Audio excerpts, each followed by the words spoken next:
पहले जैसे अब ना भलाई चलता।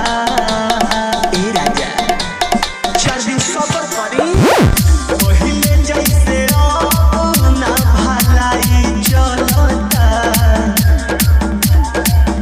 तनी हट के सूती देहिया के दवाई चलता।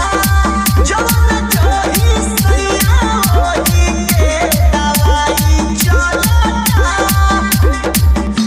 तनिको न सैया ढीला हाई चलता। मान जाए ना।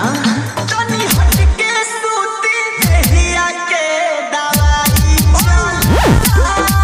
जवन चाही सैया वही के दवाई चलता।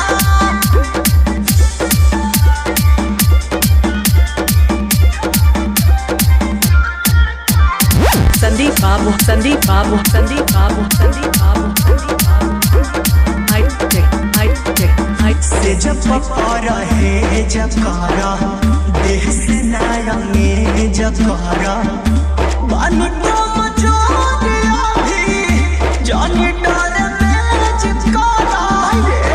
कहाँ जाए से जब रहे जकारा देह से नायंगे जकारा पानी को मचोरिया भी जानी डर में चिपकारा। बात बुझता रे कमाई गलता। तनी हट के सूती देहिया के दवाई चलता। जवन चाही सैया वही के दवाई चलता। कसूर खतन ले राजा।